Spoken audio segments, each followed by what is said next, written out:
예수님과 제자들이 지금 뭐 하고 있습니까? 유월절 식사를 하고 있습니다. 기억이 나시죠? 근데 유월절 식사가 두 번 중단됩니다. 한 번은 뭡니까? 지난주 살폈던 건데 예수님을 배반하는 가룟 유다 이야기 때문에 중단이 됐어요. 식사하시다가 너희 중에 한 사람이 나를 팔 것이다. 전부 다 깜짝 놀라서 슬퍼하면서 예수님 저는 아니죠. 이렇게 이제 물었습니다.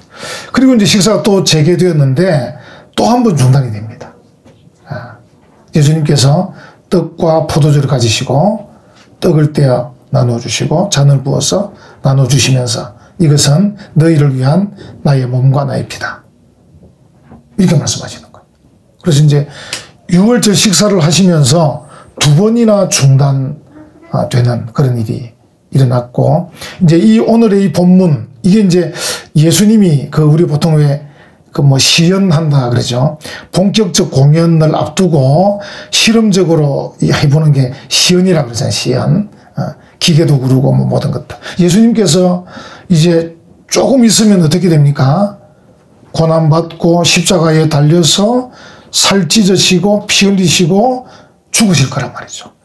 그 본격적 공연을 앞두고 시연을 하시는데 이 떡을 떼셔서 이것은 너희를 위해서 찢어지는 내 몸이다. 잔을 나누시면서 이것은 너희를 위해 흘리는 나의 피다. 이렇게 시연을 해 주시는 거죠. 예수님이 이제 곧 고난받고 죽으실 것인데 고난받고 죽으시는 목적이 뭐냐? 예수님의 죽음의 목적. 그걸 밝혀주시는 거죠. 그것은 제자들과 온 인류의 죄를 없이 하려고 하시는 거다. 그걸 이제 분명하게 말씀을 해주고 계십니다. 그래서 오늘 우리 교회들은 이제 그 예수님의 시연을 따라서 이제 이 말씀이 고린도전서 11장으로 가면 이제 기념하여 계속 지키라는 말씀으로 넘어가게 되어서 오늘 여러분과 제가 이제 성찬식 우리가 이렇게 하게 되었습니다. 자, 두 가지인데 예수님 한번 보십시오. 26절에 보면 그들이 먹을 때 예수께서 떡을 가지사 뭐 하십니까? 축복하시고, 이제 헬라어로 율로게오라는 단어인데요. 이거는 이제 정확한 의미는 여기 이제 과거 분사이기 때문에 예수께서 떡을 가지고 축복하신 후에 이런 뜻입니다. 만약에 이게 이제 현재 분사 같으면 축복하시면서 동시에 이루어지는 건데 이게 이제 과거 분사이기 때문에 축복하시고, 이 말은 축복하신 후에 그리고 떼어서 제자들에게 주시며 이르시되, 이렇게 참 놀라운 거죠. 이제 이 떡을 떼어서 이것이 내 몸인데 너희를 위해 찢어질 내 몸인데 예수님은 이 일을 위해서 축복하시고 율로교 하시고 축복하시고 그리고 떼어서 나눠주는 것이죠. 그래서 보시면서 이제 다시 보면 받아서 먹으라 이것은 내 몸이다 이렇게 말하는 거죠. 그러니까 제자들과 앞으로 예수님을 믿게 될 그 모든 사람들의 그 죄를 없이 하려고 하는 예수님의 찢어지는 몸이다. 그래서 이 떡은 예수님의 몸을 상징하는 것이다. 이제 이스라엘 백성들이 애굽에서 종살이하고 있다가 이제 출애굽할 때 그 전날 밤에 이제 애굽의 모든 장자가 다 죽는 그 상황 속에서 유월절을 지킵니다. 그때 누룩 없는 이제 그들이 빵을 먹게 되죠. 그래서 빵을 밤에 먹으면서 이제 탈출을 준비하는데 바로 그런 것처럼 예수님께서 우리의 죄를 없이 하시려고 십자가에 달리셔서 찢어져서 죽으시는 그 예수님의 살, 예수님의 몸을 의미하는 그 떡이다. 그래서 받아서 먹으라. 이 내 몸이다. 이렇게 말씀하는 거죠. 그래서 우리가 이제 예수님의 이 몸인 이 떡을 먹음으로써 구원의 자리에 나가는 것이고, 또 이제 한 번 더 생각하면 예수님은 자신을 여러 가지로 표현하셨는데 내가 생명의 떡이다 이렇게 말씀하셨어요. 생명의 떡이다. 먹어라. 나를 먹어라. 그러니까 우리가 예수님을 먹는다는 말은 무슨 말이겠습니까? 예수님의 말씀을 받는 거죠. 또 예수님께서 우리에게 교훈하신 바를 받아서 그 말씀대로 살아가는 것, 그게 이제 예수님의 우리가 몸을 먹는다, 생명의 떡을 먹는 것이다, 그렇게 말할 수 있겠습니다. 두 번째 보면 27절에 보시면 또 잔을 가지사 뭐 하십니까? 감사기도 하시고, 다른 단어를 써요. 요거는 이제 유카리스테오라고 단어가 달라요. 그러니까 떡을 가지고 축복하시고 율로게오 하시고, 잔을 가지고 유카리스테오 하시고, 다른 단어를 쓰셨어요. 근데 이제 이 율로게오라는 단어와 유카리스테오라는 단어는 뭐 고은밀하게 막 뜻을 막 달리하는 것은 아닙니다. 아니, 여기 보면 어떻게 번역했냐면요, 감사기도 하시고, 그렇게 이제 표현하셨어요. 그래서 제가 이 단어를 보면서 참 감동적인 게, 지금 이 내용은 무슨 내용입니까? 슬픈 내용이잖아요. 예수님이 고난받고 죽으실 것이다, 그런 내용이에요. 굉장히 슬프고 엄숙한 내용이에요. 그런데 예수님은 그것을 집행하시면서 축복하시고 감사기도 하시고, 여기도 역시 제대로 번역을 하면요, 과거 분사이기 때문에 감사기도 하신 후에 그들에게 주시며 이르시되, 이렇게 이제 순서가 감사기도가 먼저입니다. 감사기도 하신 후에 나눠주시는 거죠. 그래서 현재 분사는 동시에 이루어지는 것이고, 과거 분사는 먼저 이루어진 겁니다. 그래서 감사기도 하신 후에 그들에게 주시며 이르시되 너희가 다 이것을 마시라, 이렇게 말씀을 하고 합니다. 그리고 이제 28절에 설명하는데 놀라운 설명하십니다. 이것은 죄 사함을 얻게 하려고 많은 사람을 위하여 흘리는 바 나의 피, 곧 무슨 피라 그럽니까? 언약의 피. 여러분, 이 언약이 들어가면 굉장한 가치와 능력이 있는 거예요. 제가 지금 말씀드린지 모르겠는데, 제가 그때 이제 대학원 공부할 때 논문 쓰기 위해서 서울에 이제 어느 학교에 간 적이 있었습니다. 우리가 흔히 말하는 그 자유주의 신학교인데, 굉장히 이제 성경을 굉장히 인위적으로 해석하고 막 이렇게 하는 그런 학교인데, 그날도 이제 대학원 수업에 한 7, 8명 앉아 계시는데, 뒤에 앉으시니까 그 교수님이 이제 이 성찬식에 대한 얘기를 하시면서, 그 이제 떡과 이 포도주를 하시면서 하는 말이, 이것은 예수님의 몸이고 예수님의 피일 뿐 아니라, 여러분 아실지 모르겠습니다, 전태일 열사의 몸과 피도 됩니다, 이렇게 얘기하는 거예요. 그러니까 이제 전태일이라는 사람이 노동자로서 이제 그 억울함을 하기 위해서 이제 그때 막 혼자 분신인가 그랬죠. 그러니까 다른 사람 좀 이렇게 뭐 좀 의로운 일을 위해서 죽은 사람의 피도 된다는 거야. 그건 아닙니다. 왜냐하면 예수님이 흘리는 피는 그냥 피가 아니고 언약의 피입니다. 하나님께서 약속하신. 그러니까 우리 사람들이 감히 거기에 견줄 수 있는 건 아닙니다. 이거는 예수님만이 흘리시는, 하나님께서 오래전 창세기 3장에서부터 약속하시는, 내가 구주를 보낼 것이고 그 구주가 너희를 위해서 죽을 것이라, 그 하나님과의 언약의 관계에서 예수님께서 오셔서 살 찢으시고 피 흘리시는 그 피지, 조금 나를 위해, 남을 위해서 조금 좋은 일 한다고 되는 그런 피가 수준이 다른 겁니다. 제가 그런 분들의 피를 폄하하려고 하는 게 아니고, 그건 질에서 다른 것이다. 뭐 그런 분들도 귀하고 또 훌륭한 분들이겠지만, 훌륭하고 귀한 뜻이 아니고 이건 언약의 피니라. 그래서 언약의 피기 때문에 능력이 있는 것입니다. 우리가 사람은 사람을 구원할 수가 없습니다. 비슷합니다. 다 죄악 가운데 출생한 수준이 같습니다. 여러분들이 생각할 때는 조금 다르다 생각을 하실 겁니다. 여러분 개인적으로 내가 저 집사보다는 좀 나을 거다 생각할 수 있는데 천만의 말씀. 수준이 비슷합니다. 제가 뭐라 그랬죠? 얼마 차이 난다 그랬죠? 종이 한 장 차이, 종이 한 장.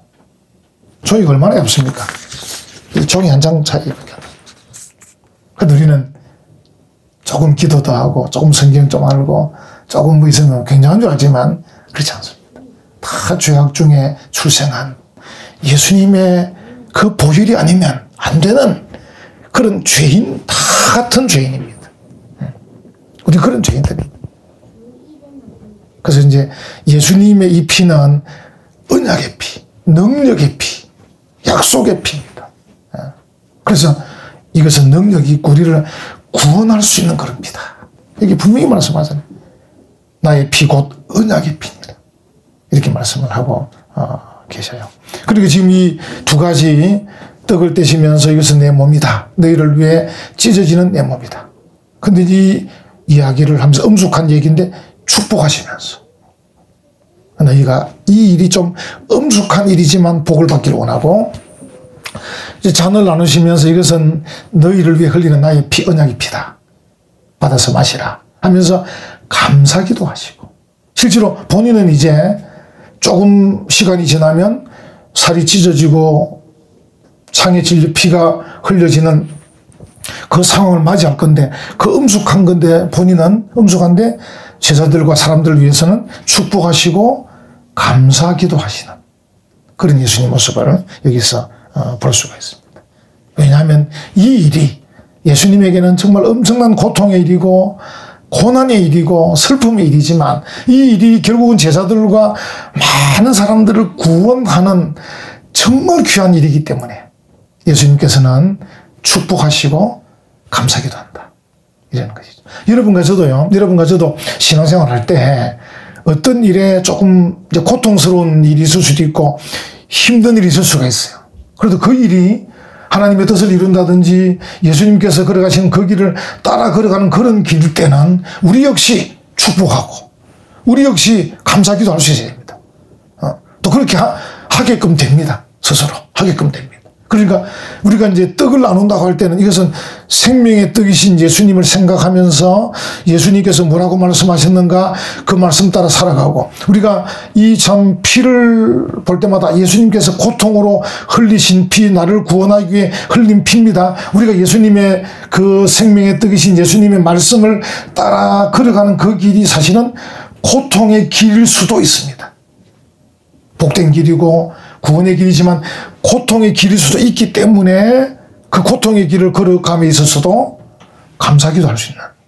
왜냐하면 그 고통의 길이 예수님을 따라가는 길이고 예수님 뜻을 이루시는 길이고 다른 사람을 구원하는 길이고 하나님의 나라를 확장하는 길이고 하나님 뜻을 이루는 길이고 결국은 나중에 가서 하나님께 복받는 길이기 때문에 떡을 먹고 잔을 마시는 이 일 어쩌면 고통의 길이지만 우리도 역시 축복하고 감사기도 하고 그렇게 나가는 것이죠. 제가 이 내용을 보면서 야 예수님께서 그 순간 조금 전에 무슨 얘기냐면 제자 한 사람이 이 중에 한 사람이 나를 팔 것이다 이런 얘기도 하셨거든요. 이제 두 번째로는 내가 이제 죽을 것이다 그 말이거든요. 요약해서 말하면 내가 죽을 것이다.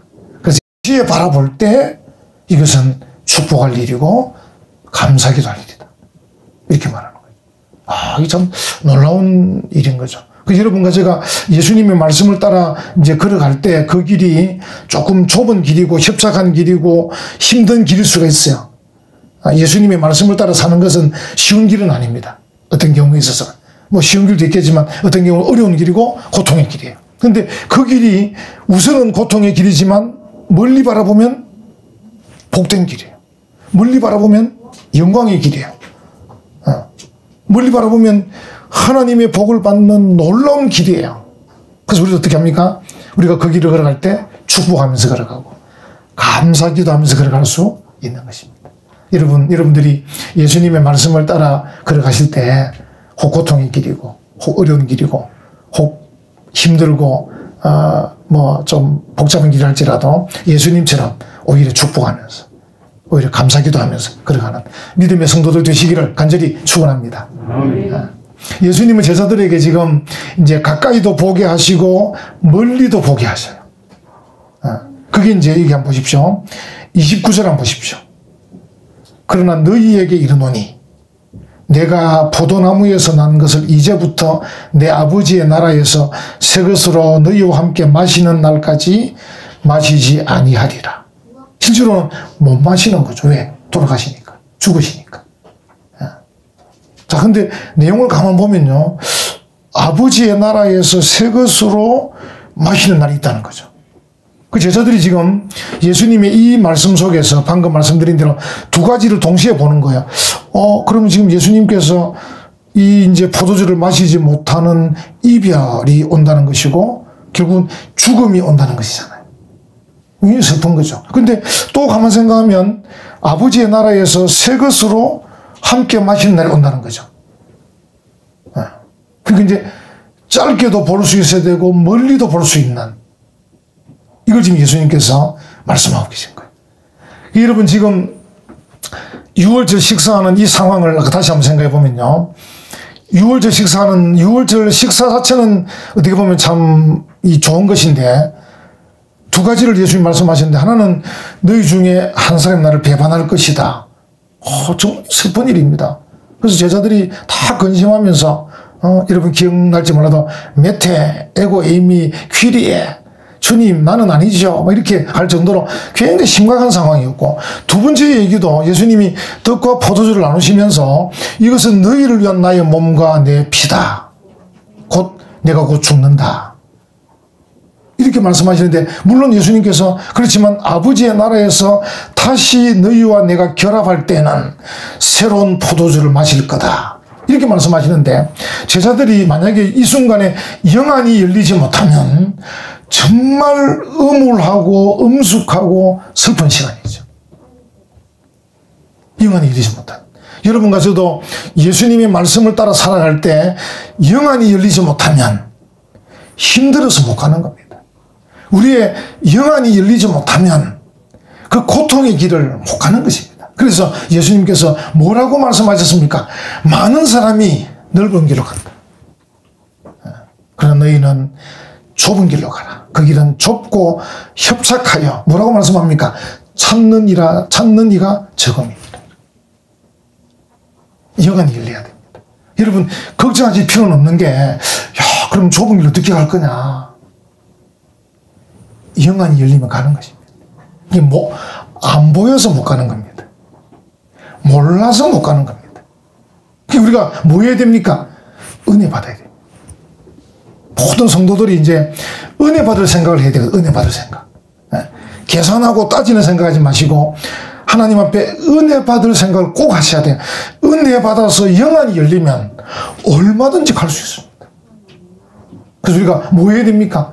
말씀으로 충만해야 됩니다. 성령으로 충만해야 됩니다. 그래서 결과적으로 은혜 충만해야 주님 가신 그 길을 볼 수 있습니다. 자, 주님 지금 두 가지를 말씀하시잖아요. 자, 지금 당장은 내가 죽는다. 참 정말 이 엄숙한 일이고 슬픈 일이고 고통의 길이다. 그러네 조금만 기다리면 아버지의 나라에서 너희와 함께 새로운 포도주를 마실 것이다. 이 두 가지를 다 볼 수 있어야 돼요. 이 두 가지를 다 볼 수 있는 비결은 우리의 영안이 열리는 그 길밖에 없습니다. 일제시대 때 우리의 선배들이 그 일제의 강압적인 그런 어떤 참 학대, 또 이 예배 시간에도 이렇게 마음 놓고 예배 드리지 못하고 이제 동방요배라 그럽니까? 일본 신에게 절하게 하고 뭐 하여튼 참 우리를 너무 힘들게 했는데 많은 분들이 포기하고 그 일본에 굴복해서 하나님 말씀대로 막 살지 못한 일이 많았는데, 근데 우리 선배들 가운데는 목숨을 걸고 신사참배를 반대하고 그 믿음의 길을 걸어가신 분들이 계셨어요. 근데 그분들이 자기들의 힘이 아니었습니다. 하나님께서 힘 주시고 은혜 주시고 영안을 밝혀주시니까 거기를 가신 거예요. 그래서 늘 생각하고 있는 게, 어떤 일이 두렵지만은 너무 두려워할 필요가 없는 게, 하나님이 우리로 하여금 그 길을 갈 수 있게끔 하신다. 뭐라고 보통 하나님께서 말씀하십니까? 피할 길도 주시고 감당할 수 있는 능력도 주시고 또 지혜도 주신다. 그래서 너무 걱정할 필요는 없어요. 내가 그 길을 가고자 하는 그 믿음, 가고자 하는 이 마음만 있으면 하나님이 얼마든지 가게 하시는 것 같아요. 자, 지금 제자들이 어떤 상황이냐면 지금 정말 슬픈 상황이에요. 야, 우리 중에 한 명이 배반하고 또 예수님이 조금 있으면 죽으신다는 거예요. 근데 여러분 30절 한번 보십시오. 이게 놀라운 겁니다. 이에 그들이 뭐하고? 찬미하고 감람산으로 나가요. 찬미하고. 여러분 이 순간은 제가 볼 때 제자들이 굉장히 성령 충만한, 은혜 충만한 상태예요. 그러니까 지금은 찬미할 수 있는 상황이 아닙니다. 아닙니다. 이 정말 엄숙하고 슬프고 정말 걱정스러운 이 상황인데 그들이 예수님과 찬미하며 나가니라. 이게 가능한 거지. 그러니까 지금 제자들이 볼 때 제가 여러분 기억나실지 모르겠어요. 자, 몇 주 전에 설교 제목이 어떤 배반의 밤, 그죠? 배반의 밤이었어요. 이 뭔가 이제 대제사장도 장로들도 예수님을 죽이려고 하고 있고, 가룟유다도 죽이려고 계획을 하고 있고, 막 이런 이 배반의 밤. 그리고 실제로 예수님께서 이 중에 한 사람이 배반할 것이다 말씀하신, 그리고 내가 곧 죽을 것이다. 지금 이 분위기 속에 제자들이 지금 사실 찬미한다는 게 이게 어려운 일. 여러분들 제가 늘 자주 말씀드리잖아요. 여러분들 이런 말씀들을 하시잖아요. 목사님, 제가 지금 찬송할 기분이 아닙니다. 이러잖아요. 목사님, 제가 지금 기도할 그런 기분이 아닙니다. 제가 딱 옆에서 보니까 기도할 때인데 기도를 안 하시는 거예요. 뭐 하고 있습니까? 불평하고 있는 거예요. 참 어리석은 사람들이 그러니까. 우리가 가까이도 보지만 멀리도 보는 영안이 필요해요. 우리의 눈이, 영안이 가까이도 볼 수 있어야 되지만 멀리도 볼 수 있어야 돼요. 그래야 찬송할 수 있는 것입니다. 그래야 기도할 수 있는 거예요. 그래야 감사할 수 있는 거예요. 멀리 보지 못하는 사람은 항상 불평합니다. 항상 불평하고 비판하고. 여러분, 우리가 제가 뭐라 그랬습니까? 종이 한 장 차이의 사람들이기 때문에 불평할 거 많습니다. 비판할 것도 많고. 여러분도 제게 더 가까이 오면 올수록 뭐 이렇게 실망할 일들이 많을 겁니다. 그러니까 멀리서 계십시오. 멀리 계세요. 가까이 올수록 아이고 변목사님 가까이 가보니까 뭐 별거 없더라, 뭐 어떻더라 뭐. 우리가 그런 수준이에요. 그런 수준입니다. 그래서 우리가 이게 뭔가 하나님의 은혜를 받고 말씀 충만, 성령 충만해서 은혜 받아야 우리 영안이 열려야 이 현재도 보지만 미래도 보게 되는 거예요. 그래서 지금 내가 인간적으로는 이 찬송할 기분은 아닌데 그 길도 나도 걸어갈 수 있고, 그 길이 뭡니까? 축복의 길이고, 그 길이 뭡니까? 감사 기도의 길이고, 그 길이 나도 구원받고 다른 사람도 구원하고 많은 사람을 유익하게 하고 하나님께 영광을 돌리는 그 멋진 길을 걸어가게 되는 것입니다. 그 6.25 전쟁이 이제 아마 여기 젊은 우리 자녀들 중에는, 저도 뭐 6.25 전쟁 경험하지 못한 세대지만 그래도 이제 학교 다닐 때부터 늘 들었는데 아마 지금 젊은이들은 잘 모를 수도 있는데, 이 6.25 전쟁이 발발해가지고 우리가 낙동강, 이제 부산 근처까지 밀렸는데, 결국 이제 메가더 장군의 인천 상륙 작전 때문에 이제 다시 밀고 올라가게 됐잖아요. 그래서 이제 1951년 3월 18일에 서울을 재탈환하고, 이제 우리 국군의 1사단이 서울 만리동 고개에 있는 초등학교에 진을 치고 있었습니다. 이제 계속 올라가기 위해서 진을 치고 있는데, 그때 이제 1사단장이 백선엽 장군이었어요. 그때 이제 더글라스 메가더 유엔군 총사령관이 방문을 했습니다. 국군이 어떻게 전쟁을 잘 치를 수 있는가. 그래서 이제 백선엽 장군이 이 더글라스 메가더에게 이 전황을 보고를 했습니다. 지금 이런 상황이고 우리가 지금 밀고 올라가야 되겠습니다. 그래서 이제 이 메가더가 뭐 필요한 건 없나 이런 물어게, 뭐 쌀은 그런 대로 있습니다. 그런데 이제 이 병사들에게 좀 사탕이나 좀 이 감미품이 필요합니다. 조금 달고 맛있는 게 필요합니다. 알았어. 이렇게 했어요. 돌아갔습니다. 돌아갔지만 백선엽 장군이나 군인들은 뭐 어떻게 되겠나 생각하고 있는데, 일주일 있으니까 이 막 트럭이 막 밀려오는데, 이 메가더가 도쿄로 돌아가자마자 바로 연락해가지고 이 유엔군에서 막 이 식료품, 이 주식 말고 병사들이 그 당을 보충할 수 있는 이게 막 트럭이 막 계속 밀려 들어오는 거야. 산더미처럼 쌓아놓고 가는 거야. 유엔군 총사령관이니까. 그러니까 사람들이 더글라스 메가더 유엔군 총사령관을 가볍게 본 거예요. 이 사람 대단한 사람이거든요. 이 총 한마디만 하면 그냥 트럭이 막 오는 거야. 국군 1사단이 막 깜짝 놀란 거야. 와, 유엔군 총사령관 대단하다. 그래서 이 사람들이 그 맛있는 걸 먹으면서 징계에 올라갔다. 이제 그런 기록이 나와 있는데, 제가 왜 그 이야기 하냐면요. 유엔군 총사령관도 그 1사단장이 한 말을 딱 귀담아 듣고, 내가 보내줄게. 걱정하지 마라. 할 때, 그 6.25 전쟁 전황 죽이지만, 설마 했는데 이게 일주일 뒤에. 주님께서 제자들에게 내가 지금 좀 있으면 죽는다. 근데 너희들이 멀리 내다봐라. 우리가 어느 날 너와 너희들과 내가 아버지의 나라에서 새로운 포도주를 마실 날이 올 거다. 이렇게 말씀한 거예요. 진짜 멀리 보이긴 보이잖아요. 근데 영안이 열리면 그게 보이는 거예요. 아, 그렇다. 그러니까 우리가 성찬식을 행할 때 또는 예수님의 말씀을 읽고 들을 때 우리 마음에 뭐가 필요하면 기대감이 필요해. 기대감. 그래, 주님께서 말씀하셨는데 앞으로 어떻게 될 것인가. 그래서 우리는 주의 말씀 속에서 이 엄숙함도 느끼지만 엄숙함도 한편으로는 주님 우리를 향한 그 사랑의 마음, 우리가 가질 수 있는 그 기대감, 소망,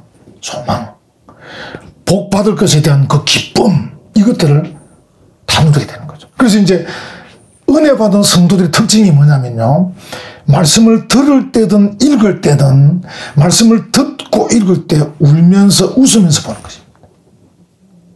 우리 하나님 말씀은 제 이제 유튜브 설교를 들으시다가 이제 잘 주무신다 그러는데 이제 설교를 듣거나 말씀을 듣고 잠이 오기는 해요. 그럴 때도 있지만 어떨 때는요, 어느 날 갑자기 은혜 될 때가 있어요. 어느 날 갑자기 눈물이 날 때가 있다는 거예요. 왜냐하면 그 말씀 속에 있는 기대감, 소망을 발견하는 거죠.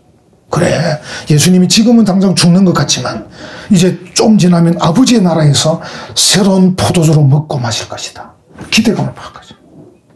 그것 때문에 울고 웃는 거예요. 그것 때문에 찬송하는 거예요. 그것 때문에 우리가 능력 있게 행하는 거예요. 아멘. 그래서 이 시대에 우리 보고 뭐라 그럽니까? 너희는 세상의 빛이고 소금이다. 너희는 세상의 향기다. 여러분, 우리가 향기가 될 필요도 없어요. 빛과 소금이 되려고 할 필요도 없어요. 저절로 되게 돼 있어요. 그 은혜를 주시고 감동을 받고 영안이 열리면 저절로 되게 돼 있어요. 그걸 말씀하시는 거죠. 그래서 오늘 제목이 성찬식과 찬미입니다. 찬미. 여러분, 주의 말씀을 우리가 듣고 받을 때마다 은혜 받으시고 정말 찬송하며 기도하며 나가는 우리 복된 성도들 되시기를 간절히 축원합니다. 아멘.